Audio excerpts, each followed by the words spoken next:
got some nice long hair and Hello mga Xyril! Isa na naman po panibagong topic ang ating tatalakayin ngayon. Pero bago po yan, huwag kalimutan mag-subscribe! Ang topic po natin ngayon ay tungkol sa mga parte ng washing machine at spring dryer na madalas pinapalitan. Ang video po ito ay nahandog ko sa mga mekaniko ng washing machine. Shoutout po sa mga mekaniko ng washing machine. At shoutout din po sa mga kaklase ko at sa Palaganas clan. What are the parts of washing machine and spring dryer that mostly replace? Tara na! Ito po yung gearbox.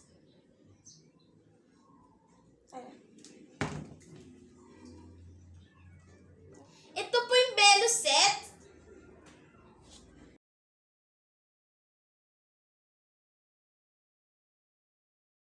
Ito po yung timer switch. Capacitor.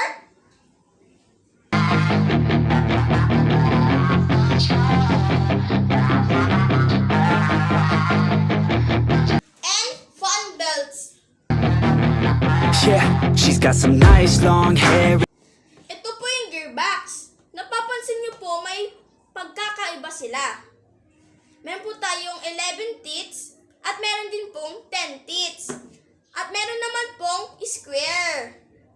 And you know that she's a bad chick. All the boys stare, can't help it, it's a Kung bibili po kayo, lagi niyo pong tandaan ang location ng mga nuts.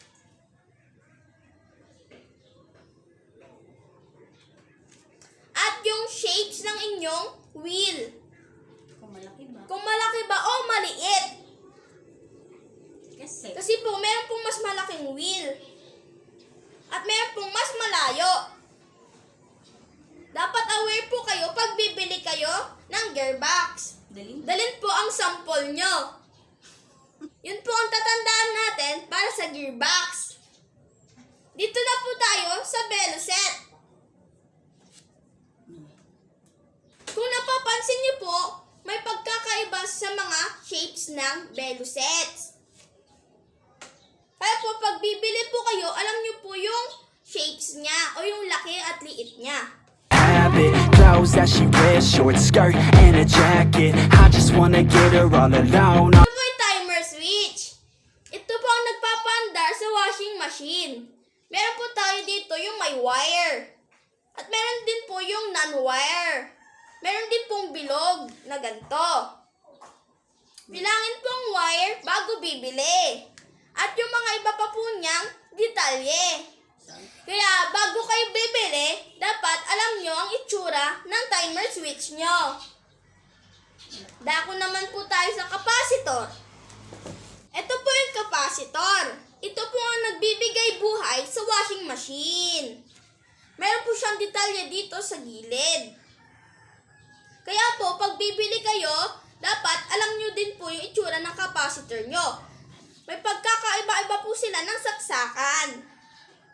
Meron lang po yung wire lang, at yung iba po, ganito po.